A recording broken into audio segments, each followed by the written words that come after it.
A gente acompanhou, pessoal, cenas de muita violência, não é, durante esse final de semana devido ao clássico ABC e América. A gente tem, inclusive, as imagens de vários ataques, as brigas, não é? Os ataques começaram bem distante. Ó. Esse ônibus aí não estava mais uma distância maior do mundo, lá do Frasqueirão.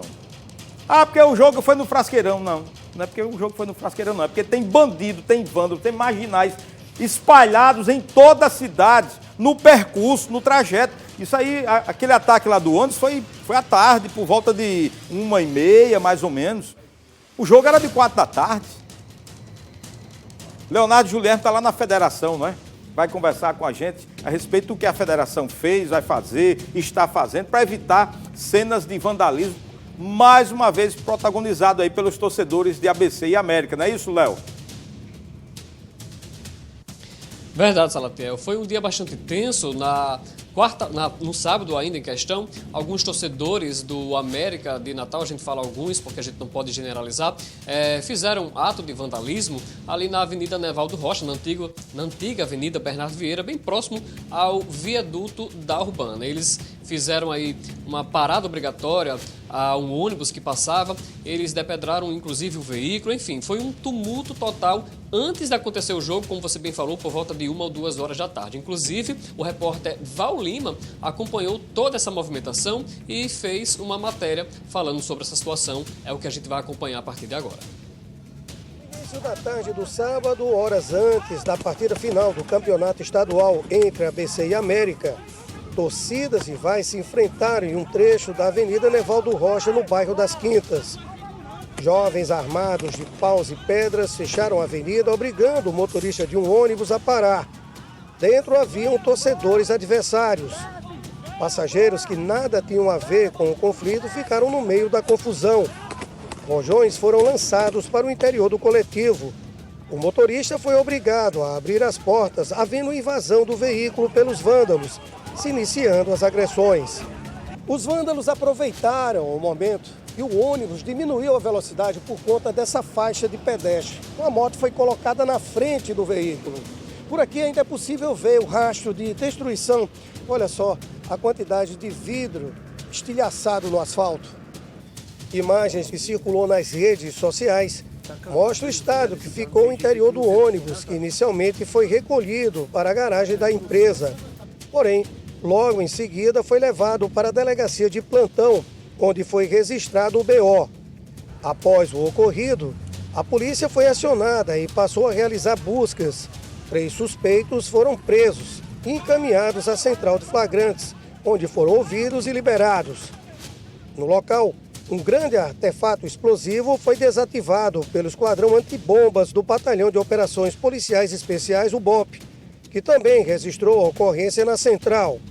Um grande esquema de segurança foi montado com pontos bases na Nevaldo Rocha, nos principais cruzamentos, onde passam as linhas de ônibus da capital.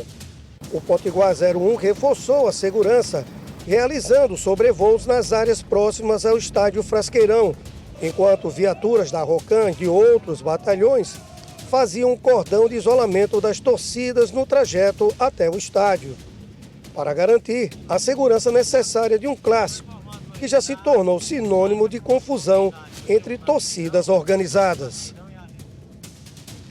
Pois é, né? Aí aconteceu o jogo da final, ABC e América, jogo realizado no Frasqueirão. E após o apito final, o ABC que saiu derrotado em campo, o América que foi campeão com um placar aí de 1-0, começou uma briga mais generalizada por parte de torcedores do ABC. A polícia teve que intervir, inclusive jogando bomba de gás. Houve muito tumulto, muita gente que estava no estádio ficou com bastante medo. O repórter Rogério Fernandes, que acompanhou toda a movimentação da final do estadual, também fez um VT falando sobre essa situação que aconteceu no Frasqueirão. A gente vai acompanhar a partir de agora.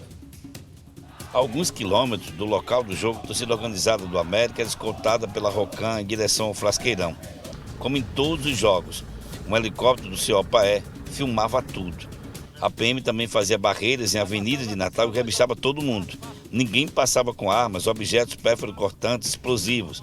Mas depois do gol do América, aos 46 minutos, e o término do jogo, que dava o título de tricampeão ao América, a situação fugiu ao controle.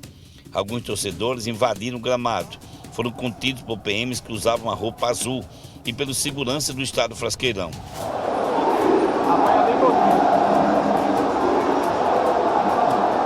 A partir daí, o batalhão de choque entrou em ação e ninguém mais invadiu o campo de jogo. Mas, por outro lado, começaram a tirar objetos nos PMs, que revidaram. A polícia atira com bala de borracha, a intervenção, a torcida do ABC dispersa ali no meio. Olha, mais bala de borracha, pressão do batalhão de choque. Quando o choque chegou ali, ninguém mais desceu para o gramado do Frasqueirão. Ninguém. O choque cerca a torcida. Eles vêm naquele portão ali e atiram as coisas contra a polícia, olha lá. Eles jogam. É uma guerra, gente. É a polícia contra a organizada do ABC. Olha só como é que estão lá. E a ação do BP Choque não parou por ali. Os PMs foram na parte de baixo da arquibancada da torcida do ABC, onde tinha a torcida organizada. Veja nessas imagens o batalhão de choque no confronto. A torcida organizada do ABC não aceitou a derrota e queria invadir o gramado do Frasqueirão. Ainda jogam alguns objetos contra os policiais militares, contra o batalhão de choque, que revida com tiro de bala de borracha. Outra bomba de efeito moral, e eles correm. Lamentável cena de violência no final de um clássico, num campeonato tão curto, começou 11 de janeiro, terminando agora no final de março. Dessa forma, gente. No gramado, o comandante-geral da Polícia Militar, Coronel Alarico Azevedo, comandava sua tropa. A gente já previa ou uma ou outra torcida iria ficar triste, revoltada, claro, porque o time que ganhou, o time que perdeu. Como a maior concentração de torcedores é do ABC, então tivemos aqui alguns insatisfeitos que sacudiram, jogaram pedaços de madeira, extintores de incêndio na Polícia Militar, mas nos comportamos dentro do nosso profissionalismo, dentro do que é previsto, para conter essas pessoas e não ferir as pessoas inocentes. Aí, né, a polícia agindo contra parte dos torcedores que realizaram aí atos de vandalismo dentro do estádio, nessa situação aí no Frasqueirão. Eu vou conversar agora com o presidente da Federação Norte Rio Grandense de Futebol, José Vanildo, que vai falar um pouquinho, vai passar um briefing sobre o campeonato estadual, mais especificamente sobre essa final, desse segundo jogo da final do estadual. Presidente, como é que você avalia principalmente esse último jogo, o segundo jogo da decisão, em que teve muita confusão no estádio? Boa tarde. Boa tarde, concluindo o campeonato com uma festa belíssima, onde terminaram os dois clubes maiores, ABC e América. Deve-se situar e indicar que durante os 90 minutos de jogo não houve uma expulsão, não houve qualquer incidente durante a partida, não houve qualquer movimento que interrompesse o começo, o meio e o fim da partida, inclusive com a entrega dos prêmios. O que ocorreu, evidentemente, decorrido, encerrada a partida, uma incidência envolvendo os marginais, aqueles que habitualmente praticam isso, não só no âmbito do onde ocorreu, mas fora. Nós já vimos isso nos bairros no dia anterior, e isso ocorreu com a frequência devida. O que temos que fazer é evoluir. Esses fatos ocorrem tanto aqui, como no Maracanã, como nos finais do Campeonato Paulista, como na própria Arena das Dunas. São a maioria dos fatos que ocorrem pós-jogo.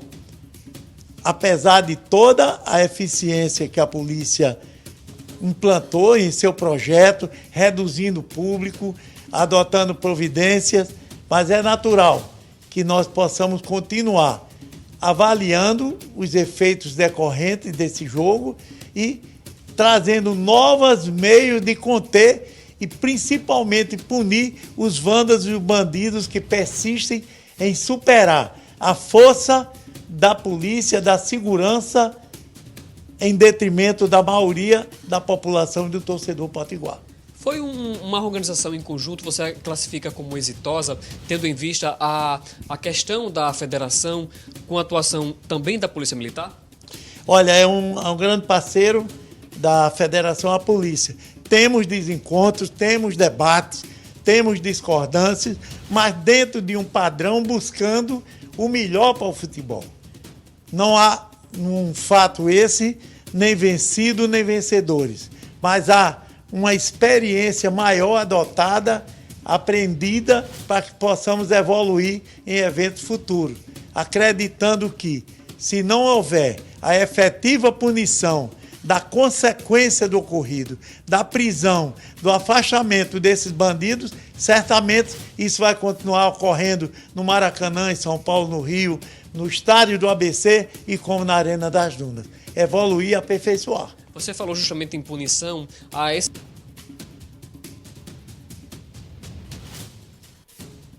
Bom, uma pequena queda aí no nosso sinal, no momento em que o nosso repórter questionava o presidente da federação. Acho que voltou, né, o sinal. Continua lá, Leonardo. Continua com a pergunta aí ao presidente Zé Vanildo. Exatamente na hora que você ia perguntar sobre o que a federação pode fazer ou já fez para punir esses vândalos. Repete a pergunta para ele, por favor. Pois é, presidente, o nosso sinal caiu, agora retomando a pergunta. E qual é o meio que será utilizado para a punição desses jogadores, se é possível fazer identificação, já que foi uma parte maior, e também com relação ao clube do ABC, tendo em vista que parte da torcida foi quem fez essa confusão dentro do estádio, existe algum tipo de punição ao clube? O regulamento já prevê que o mando de jogo atribui à equipe a responsabilidade pelo comando da partida. Na hipótese, o ABC certamente será ouvido a nível de Tribunal de Justiça Desportiva a quem compete punir. Mas, muito mais que isso, é saber aqueles bandidos criminosos que devem ter sido também identificados pela polícia. Que se instaure, que se identifique, que se puna, que se vá ao Ministério Público, que se afaste definitivamente. Ao ABC, as penalidades administrativas e esportivas pelo Tribunal de Justiça Desportiva. Aos vândalos e aos bandidos que não têm camisa são iguais? A punição da lei, se Deus quiser. Ok, conversei com o presidente da Federação Norte-Rio Grandense de Futebol, José Vanildo, falando sobre toda a organização do campeonato e falando especificamente sobre esse segundo jogo envolvendo o ABC e América na casa do ABC, o Frasqueirão, tendo em vista os episódios de vandalismo. Salatiel, volto com você. Obrigado, Leonardo. Agradeço aí ao nosso presidente José Vanildo, né, pela participação, pelas colocações feitas a respeito do que aconteceu. Não a partida, não a decisão do campeonato, e sim a guerra, a briga, não é? O tumulto, o vandalismo praticado por vários torcedores, dos dois lados. Dos dois lados. É como o presidente falou, não tem camisa. Foram vândalos de um lado e do outro, não é? Inclusive, muita gente comentando aqui no YouTube, deveriam prender esse pessoal, não é? Deveriam prender, claro, para bandido, para vândalo, para marginal, para quem pega um extintor. O cara arrancaram um extintor, velho, e jogaram lá no campo de futebol. Pegaram, inclusive, um tonel, um tambor, como a gente chama, ou tonel, o nome que queiram dar, de lixo, e jogaram, né? Invadiram um dos bares lá dentro do Frasqueirão, quebraram tudo que tinha no bar e pegaram aquele tambor de lixo, né? Aquele tonel, ó, lá vai o cara jogando, ó, dá para identificar. A gente tem a imagem, a polícia também deve ter. A polícia deve ter, e dá para identificar, sim. Eu acho até que uma das medidas, aí uma sugestão minha, uma opinião minha, que essas torcidas chamadas organizadas, todo e qualquer membro, do diretor, do presidente, a qualquer um dos seus membros, deveriam ser cadastrados e levantar a ficha criminal de cada um. E só permitir o acesso daquele cara depois de passar lá pelo sistema da polícia. Não é verdade? Para a gente saber quem é torcedor de bem e quem é bandido, quem é marginal. Porque tem muito torcedor de bem que está lá no meio da torcida organizada porque ele gosta, né, de participar, de se envolver. Tem que separar o joio do trigo. Agora tem que ter coragem para fazer isso, né? Na verdade, minha amiga Ana Amélia está aqui no YouTube dizendo tem que punir, Salatiel. Deveria ter uma punição. A Érica Suzana concorda. Ó, isso aí, ó. Tinha nada a ver, não era no campo, não era com a torcida, não era com os jogadores, com o técnico, nada. Eram vândalos brigando ali dentro de um ônibus, meu amigo. O que é que o cidadão que vem no ônibus, que está dentro do ônibus, tem a ver? O que é que o motorista tem a ver? Nada. Aí tem uma pergunta aqui interessante. Salatiel, e onde estavam os 500 policiais que o comandante falou? Vocês acreditam mesmo nessa história? Que eu vou dizer aqui, só para nós dois, só para terminar esse assunto, minha diretora. Um ex-comandante da polícia, não vou dizer o nome, é um amigo meu que eu tenho de muito tempo, me disse, Salatiel, quando se divulga uma quantidade no efetivo, a gente exagera um pouquinho, porque ninguém vai contar. Quem é que fica contando para saber se tinha 500, 200, 300? É para dizer que tem, não é para tentar intimidar a ação dos bandidos e dos vândalos. A verdade é isso que acontece. A não ser que o comandante bota os 500 assim, no próximo jogo, coloca os 500 assim, que eu vou lá para contar um por um. Aí eu digo, realmente, tinha 500.